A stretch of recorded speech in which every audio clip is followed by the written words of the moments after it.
pre-show for the 2020 Braden's Hope Gala. My name is Chase, and for the next 30 minutes, we're gonna have some fun. With me tonight are two guests that are not only famous, they are really great Kansas Cityans. First up is Danny Boatwright. She won the 11th season of Survivor. And she won $1 million. Hey Danny, welcome to the pre-show. Hi Chase, how are you doing? Before I let you take over, I have a couple questions from the sponsors. So Danny, the first question I have is, do you get to bring a toothbrush? Listen, Chase, it's Survivor, okay? So no toothpaste. You gotta grab a stick or something that you can get in there and just kind of scrape your teeth. And as soon as I got back home, I went straight to the dentist and everything was fine. And my second question is, do you get to bring toilet paper? Listen, it's Survivor. No toilet paper. You gotta find a good leaf, okay? A tree that has some good leaves on it. But you gotta test it on your arm first. Because if you're allergic to it and you haven't tested it on your arm, it's gonna be an uncomfortable night. Oh.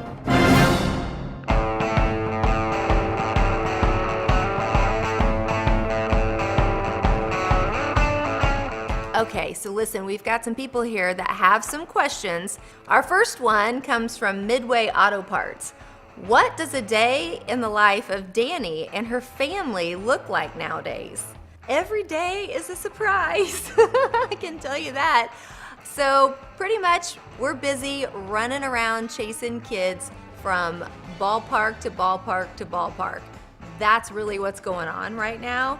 However, because of being on Survivor, I'm still obsessed with food.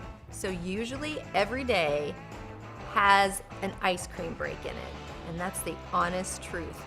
Question number 2 comes from Garney. What is the one place you would tell friends they must go? Okay, I can't just think of just one. There's 2 that are so tied. And that is Italy is the first one. I lived in Italy for a while. Absolutely love it. Love the people, the food. It's beautiful. There's so much history. Gotta go to Italy. The second place, Australia. I love the diversity in Australia. It's so culturally diverse, which I didn't know that about Australia. And the other thing is, they have the most amazing surfers, and it's a lot of fun to watch. And if you're crazy like me and you want to try to attempt it, that'd be the place to go because there's a ton of instructors out there in the ocean at all times, and they love it when people are trying something new, especially Americans. I think they just like to make fun of us. And the third question comes from Kiewit. What is it like once you are voted out and become a member of the jury? Listen, y'all, season 11 Guatemala, I won, so I was not a jury member. And then Winners at War, listen, we don't even want to talk about that, but we have to, okay? And I was voted out early, but voted to the edge of extinction. I could have quit, but being the true Kansas girl that I am, we don't quit, we're hardworking, right? So I decided to spend the time trying to battle my way back in on the edge of extinction. So I wasn't a member of the jury like normal Survivor. So I was still sleeping on the beach. I was still eating nothing. I was still not brushing my teeth, not taking a shower, none of that. So it's a little bit of a different experience for me. But it is true, most people that do get voted out of the game that are part of the jury, they get to go to a place called Ponderosa, which is a lot of fun. So you do get to sleep kind of like in tents, not anything fancy. You do get food, lots of food. They make sure and take care of you, and they have a lot of fun. They do a great job entertaining everyone who has dedicated their summer to competing on the show of Survivor. Who do you consider your hero and why? I consider my hero a lady named Debbie Tice, who is from Tonganoxie, where I'm originally from and was raised. And Debbie was a real pillar in my life because she's someone who just took time to, find out what my dreams and my goals were. Knowing that I came from a big family with a lot of brothers and could get mixed in the shuffle, she wanted to make sure that someone showed interest in me to make sure that everything in my life was going smooth. She was a youth leader at our church, and she just took time. She just cared. And that really stuck with me. Debbie and I'd go get ice cream, which I still love to this day. We'd go get lunch. She'd visit me at school. She was a great youth leader. She made all of us feel very important, very special, and it stuck with me. And it's inspired me now to carry on that torch. And I've started my own youth group called My Tribe USA. So it's kind of funny how somebody way back in Tonganoxie days just took the time and showed invested interest in someone, and how it really made a difference in my life. And now I'm trying to do that with young people as well. Do you have Survivor reunion parties, and do you stay in touch with anyone from the show? Back in the day when I played the first time, I would have reunion parties, but now that I'm a busy wife, mother, and a business owner, I don't have a lot of extra time to do anything. In fact, I have to record the show and just watch it like at 11 o'clock, midnight, whenever I can get around to it. So I don't get to have very many reunion parties. However, I do stay in touch with a lot of people that I played with, especially from my first season. We were very, very close. And so I do stay in touch with a lot of them, and some people from this past season that I competed on as well, and some of them that I didn't even play with that I've just gotten to know over the years. We do all stay in touch. Survivor, even though we argue and act bad sometimes, we're still just one big family, and everybody's very supportive of one another. Having competed and won on Survivor, what is the biggest thing you learned from that experience? And when you went back years later to compete, how had things changed? The biggest thing I learned my first time around was how much we have in life that we take for granted. And when you go out to something like Survivor and you have all amenities taken away, you don't have any connection with the world. Like, you have no internet, you don't have your computer, you don't have your phone. It was a real blessing because you get to know people on such a deeper level. And that's a lesson I took with me now for the rest of my life, and how sometimes you have to stop, press that reset button on your life, and really get connected to what's important and eliminating distractions. That is one of the biggest gifts that I learned from Survivor, and I'm so grateful for it. Now, from when I played the first time to when I played this time, a lot has changed in the game. First time, it was about making great alliances and having a great work ethic. Nowadays, there's a water well for you. You don't have to go down and get your water. You don't have to go out and fish and hunt. Like, if you do those things nowadays, people are finding idols and the game's passing you by. So that's changed a lot. The game's changed a lot from developing those relationships and hard work to now truly gameplay and scheming one another and finding idols. And but the game has to evolve. It has to evolve to hold the audience. So that's understandable, and it's still a great game. It's just changed a lot from the beginning. But I don't think it would have lasted 40 seasons had it not keep evolving every year and changing. If you were on another reality show, what would it be and why? Okay, so listen. I love Amazing Race. I would love the opportunity to play that game. It's the only other reality show that I like or really have even watched. How do you take rejection? How do you handle when someone tells you no, or you feel like your dreams have blown up in your face? And you know what? I've experienced all of that in my life. Being a model and traveling around the world, I got way more no's than I had yeses. And I use those no's as opportunity to learn. What is it that I need to learn right now in this moment, through this setback, through this no? Because I feel like God sends us those opportunities to become better. And so many people, when they face no's, or they think their dreams have, like you said before, blown up in their face, or they've had devastating news, they just feel hopeless and want to give up. And again, I believe all things work together, and there's learning moments. And because when we face adversity, man, that is the key right there to making your dreams come true. And if we don't have those, we don't have the no's, the setback, the adversity, we're never truly gonna fulfill our purpose or reach our God-given destiny and dreams and goals that we've set forth for us. So we have to have those things happen in order to be successful. Now, when you go through that, what's most important is to hold on to pillars that help you through that. The pillars that speak into your life, and the pillars that maybe have achieved the thing you're trying to achieve. Those are the people to hold on to.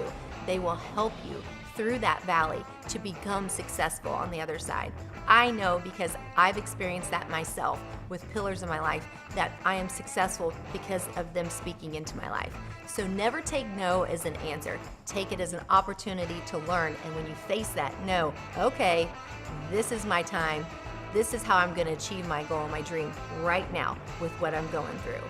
So remember that. All things are possible. That's what we say all the time. So never give up. Moms will come up to me, their daughters wanting to get involved in modeling, and what advice I would give to them. Here's the advice that I would give. You have to be very tough when it comes to the modeling industry because you'll hear a lot more no's than you hear yeses. And you have to remember that because I saw a lot of girls when they were told no get devastated and thought that they weren't good enough and would get into the eating disorders would start to happen. Their self-esteem would just drop. I mean, it was just devastating for me to see this happen to some girls because I'm like, listen, not all jobs are going to be for you. You're going to get a lot more no's than you are yeses. So you have to be prepared for that. You also have to be prepared. I remember one time I saw a picture of myself that they hadn't airbrushed yet, but they had touched up, circled everything that they wanted airbrushed. And let me tell you, there were a lot of circles on there. And I just laughed at it because I thought, you know what, this is the industry. This is nothing personal to me. None of us are perfect. Nobody is. There's so much editing that goes on. There's so much airbrushing that goes on. You have to remember that. So if you're gonna go into the modeling industry, first of all, you gotta be at least 5'10". That just has to happen. And the second thing is to have fun with it and truly experience what is most important when it comes to modeling, which I think is kind of like with youth sports, is learning the teamwork of stuff. And in modeling, understanding what you're really learning from it is you're getting an education to travel around the world, to see the world, to experience the world. And that's education that's just priceless. And so that's what you truly need to embrace is that and not get caught up in all the no's because trust me, there will be some yeses too, and those are a lot of fun and those are meant for you. A question I get asked all the time is why did I audition for Survivor? How did that whole process happen? You know, I became a fan. I didn't watch season 1. I watched season 2, which was Australia, and it became a big family gathering for us that we would watch Survivor every week together. And then my parents, they're the ones who inspired me and were like, you know, encouraged me to try out for it. And I'm like, no, I can't do this. These people are crazy. I'm not crazy. And I am. And so they were the ones who encouraged me to try out for it. So I went and tried out. Actually, I sent a video in, and I sent a video of like my John Wayne collection, and I showed myself playing basketball with my brothers, doing things that would show why I would make good TV rather than just talking about it. I just showed all the different sides of me that maybe people wouldn't think just by looking at me. And so that made me stand out to the producers at CBS and Jeff Probst. And so they brought me right out to LA, and I spent a week there. I had to stay in a hotel room. I could only leave when they came to get me because they don't want you pre-gaming and getting to know other people who might be on the show. So I had to stay in a hotel room for a week unless they would come and get me to take me in for interviews or testing. You had to do IQ testing. I don't know how I passed that, but I had to go do IQ testing. You had to do physicals, and then you had to go through a slew of interviews. And I was selected, and that's all she wrote. But it was my parents who really encouraged me. And my dad passed away 3 years ago, and so he didn't get to see me compete on Winners at War. But it truly felt like he was out there with me because I got to go spearfishing. My dad and I would fish all the time. And so I know he would have been so proud that this little country girl was taking fishing to another level. And I caught a lot. So that's my story. And here's the most important question of them all. Why is it important to have hope? For me, hope is like faith, and faith is very, very, very important to me. And to know that no matter what circumstance I face in life, or any of us face in life, that we know that all things are possible. And to remember that when we hit those peaks and we hit those valleys in life, that sometimes our greatest success and our greatest miracles come out of those valleys. And that's why we have to hold on to hope, to hold on to faith, to know that all things are possible, and to never to give up and to fight, because we will win in the end. There you go, Chase. Those are some questions that I get. And you know what? If you ever have any other questions, you know where to find me. Hey, you're looking sharp. Keep doing a good job. We'll see you later, buddy. Bye. Thanks, Danny. That was great. Our second guest this evening is Trent Green, former quarterback for the Chiefs. Hey, Trent. Hey, Chase, what's going on? Before I let you take over, I have a couple questions from the sponsors.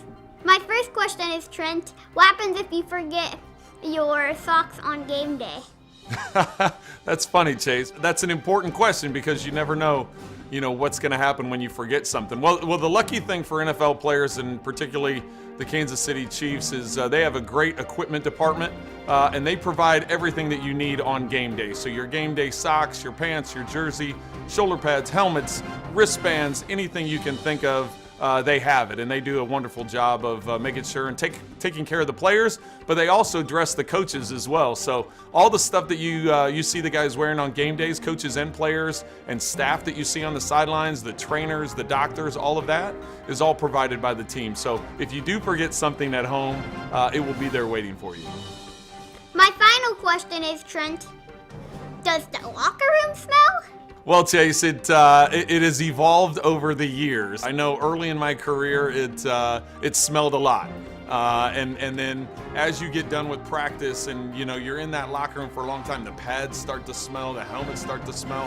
Fortunately, as we've talked about with the equipment staff, they do a good job of the laundry, but it's the pads that really get smelly throughout the course of the season. So yes, the locker room does smell really bad. Now they have these different sprays and different things that they do to them. They air them out. They put them in these different ventilation type things. So the locker room doesn't smell nearly as bad as what it used to, just because technology's come a long way. But back when I was playing, yes, it smelled very bad.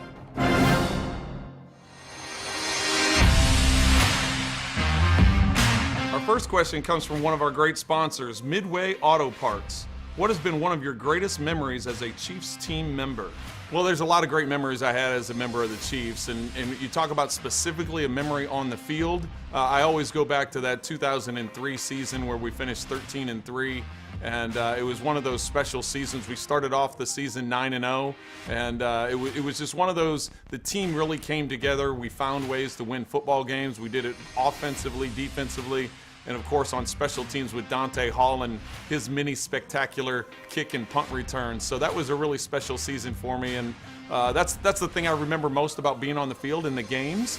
The relationships that I built, both with players and coaches, that's something I've carried with me throughout the rest of my life, and that's something that I hold near and dear to me. But probably one of the most special moments, or some of the most special moments that I've had as a member of the Chiefs is going to Canton, Ohio, and seeing some of my teammates get inducted into the Pro Football Hall of Fame. I've had the pleasure to see a number of my teammates, and specifically from the Kansas City Chiefs, Will Shields, Tony Gonzalez, and Willie Rofe, and being there to watch them get inducted, seeing them at the pinnacle of their career, seeing them reach that milestone of getting into the Pro Football Hall of Fame, and knowing that I had a small part of that, knowing that a bunch of the teammates were there and we were all sharing in it together as we got to see those guys inducted into the Pro Football Hall of Fame. So those are some of my great memories I have as a member of the Kansas City Chiefs. Our next question comes to us from Top Consumer Reviews. If you could add any player to the Chiefs, who would you choose? Well, I think when you look at the Chiefs lineup, it's pretty well stacked. That's the reason why they're the defending Super Bowl champions. And they've done a lot of great things in the offseason. I got to give General Manager Brett Veach an incredible accomplishment that he was able to get Patrick Mahomes re-signed, get Chris Jones re-signed, get Travis Kelce re-signed. The fact that he has the stars of this team on both sides of the football under contract for the next few years is quite the accomplishment on his part. The one thing, and I'm being a little greedy as an offensive player and as a quarterback, the one player around the league that I think would add so much to this team, not that they're not good at this position already, would be running back Alvin Kamara. He's the running back down there for the New Orleans Saints. Drew Brees utilizes him really well. He's great catching the ball out of the backfield. He's an excellent open field runner. I just think he would be a great weapon to add to all the other weapons that they have on offense. That's not taking anything away from the running backs that the Chiefs currently have. You just wanted me to pick one player, so that's what I'm doing. Our next question comes from Garney Construction. Is there any significance to the numbers you wore throughout your career? 7, 10, and 12. So first off, when I came into the league, I was the 222nd pick out of 224 picks. So when you're the third to last pick, you really don't have a lot of say in what number you get. So when I got to the team, I was just excited, and the team that drafted me was the San Diego Chargers. When I got to the team, I was just excited to be in the NFL and get an opportunity to put on an NFL uniform. And so when I came in, the number that I wore in college and all through high school was the number 12. There's no real significance to that. That's just the number I had. Started playing quarterback in 8th grade and wore the number 12 all the way through. When I got to San Diego, the starting quarterback already had the number 12. So my second favorite number was the number 10. I grew up as one of my favorite teams at the time. I grew up in Iowa and Illinois and eventually in St. Louis when I was in 5th grade. So I was around the Midwest the whole time, and early in my life, I watched the Minnesota Vikings quite a bit. I was always watching the NFC Central, as it was called back then. And so the Vikings were one of the top teams in the NFC Central. So, of course, Fran Tarkington, number 10. So I had a thing for number 10. Of course, number 10 was already taken by the punter on the San Diego Chargers at the time. And so I said, okay, well, what numbers do I have to choose from that are quarterback numbers? And so I ended up with the number 7. I only wore that for 1 year. And then when I joined the Washington Redskins a couple years later, number 7 was not being used, but Joe Theismann had won a Super Bowl with the number 7 in Washington, and so they weren't letting anybody else have it. Even though the number wasn't retired, they said, listen, we're signing you off the street. We're not giving you a Super Bowl champion's number, so you can't have number 7. I said, okay, well, what's available? Number 12 was already taken by another quarterback, so I said, okay, let's go with number 10. So my second year in the league, I became number 10, and I was number 10 throughout my entire career until my last year in St. Louis with the Rams. I ended up going back to number 12. The guy that was the starting quarterback for the Rams was Mark Bolger.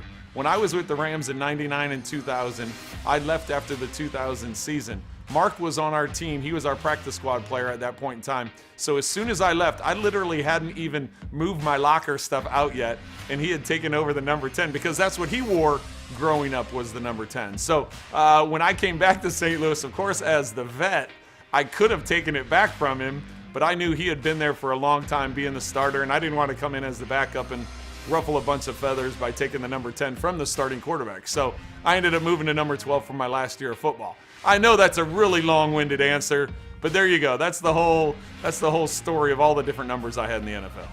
If the Chiefs don't win the Super Bowl, who do you think will? Well, that's a really good question. I think the Chiefs are in great position to win another Super Bowl. As we saw last year, there's lots of things that have to go well. Number one, you have to stay healthy. If you remember early in the season last year, the Chiefs had a number of injuries. One of those to Patrick Mahomes. Chris Jones was injured. Clark was injured. There was just a number of injuries. They were able to overcome that, get on a nice run at the end of the season.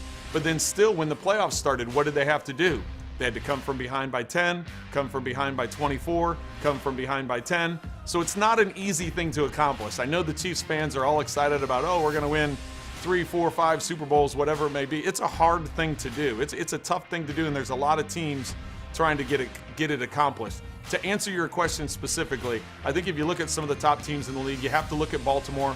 They have the returning MVP in Lamar Jackson. They have an excellent defense. And Baltimore and Jim Harbaugh, they always put together, or John Harbaugh, the head coach of the Baltimore Ravens, they always put together a great team, a great organization that's been very successful over the last 10 years or so. So Baltimore is one of those teams. I think you look at the San Francisco 49ers. They obviously were in the Super Bowl a year ago with the Kansas City Chiefs, and were in position until the great comeback by Patrick Mahomes and the Chiefs there in the fourth quarter. So you have to consider them. And then one of the teams that they always keep an eye on is the New Orleans Saints, just because I'm a friend of Drew Brees. I like Drew Brees. I think their offense is dynamic. They have tons of weapons, but then their defense is vastly improved, or at least they were a year ago. So I think those are the three teams that kind of jump out in my mind. Of course, Houston with Deshaun Watson and J.J. Watts. I think they're going to be a tough team as well. But right now, Baltimore, New Orleans, they kind of go to the forefront. San Francisco, they're in the forefront as well. So those are my 3 teams I'm going with. Who do you consider your hero and why? Well, this is a great question, and I think if it goes back to when I started playing football, and really even before I started playing football, because I didn't start playing until I was in 7th grade. But my older brother Troy, he's 2 years older than me, so I was always trying to keep up with him. It was one of those things as a younger brother. If you don't keep up, if you're not able to play at a good enough level, then you're going to get picked on and they're going to tell you that you can't play in the game. So I was always constantly trying to work and follow in his footsteps and keep up with his friends. That's one of my most memorable years that I had, was my sophomore year in high school. I was fortunate enough to play varsity football and varsity basketball that year. And so he and I were teammates. This was the first time, never in Little League or any other team growing up, because he was always on his team and I was on mine. Never at any point in time did we get a chance to play together, except that what would be for me my sophomore year and him his senior year, basketball and football. And so that was just a really memorable year for me because he was a wide receiver, I was a quarterback, I was a guard, he was a forward in basketball. So it was a very memorable year for me. But yeah, it's I always was trying to keep up with him and his friends and just trying to emulate him. He's an incredible athlete. And so I was always just trying to keep up with him. So that would probably be who I'd say is my brother Troy. If you were in the NFL right now, would you opt out or would you play? Wow, that's a great question. And I think a lot of that has to be what stage of my career was I or would I have been in if this happened. I think if you would have asked me early in my career when I was just trying to make it, I spent the first 5 years of my NFL career and actually spent a little bit of time in Canada in the CFL. I was just trying to make a roster. I was a year-to-year contract guy. So for me, I probably would have played. I would have done everything I could to get on the field and just try and make an impression. If someone opted out, then that's just another way for me to get an opportunity. Now, further on in my career, specifically by the time I got to the Kansas City Chiefs, I was already married, had 2 kids, and while I was here in Kansas City, we had our 3rd child. So it would have been a lot more difficult with kids at home, with a wife at home that was pregnant during one of those years. So for me, it probably would have been, depending on my stage of career, if I would have opted out or not. I would have had a hard time.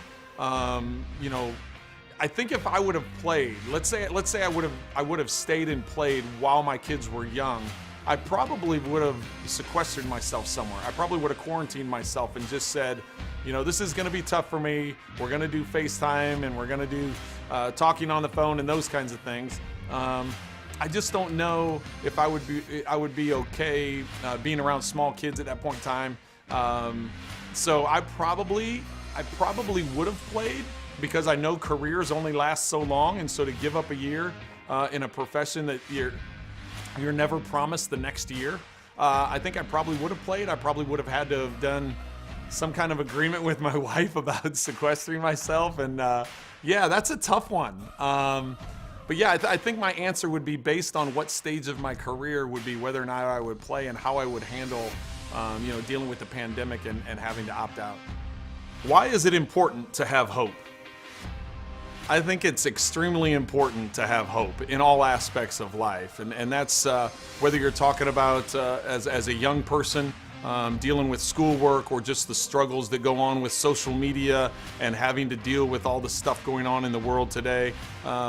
Whether you're in college and you're trying to figure out what lies ahead of you in life and what you're trying to do, you have to have that hope. You have to find something that you're clinging on to. Whether you're an adult, you're a young parent, there's a lot of struggles that go with that. I think you continually have to have hope. And if, as you get up in years and you're trying to make some of those tough decisions, tough family decisions, it's important to have hope. And I think that there are so many aspects of life where you have to lean on hope and keeping that positive attitude, keeping that outlook on life that no matter what God puts in your way, you're going to find a way to overcome it. You're going to find a way through your strength, through your relationships, through your faith. Having hope is going to be an important part of it. So, Chase, I've answered a lot of questions. I'm going to throw it back to you because honestly, I'm about out of breath. Thanks, Trent. That was great. And that about does it for our pre-show. I want to give a big thanks for Danny Boatride and Trent Green for coming, and I want to thank you guys for watching the pre-show. Now it's time for you guys to click the second link for our 2020 Hope Gala program that starts at 7 p.m. For all of us at the pre-show, I'm Chase and you're not.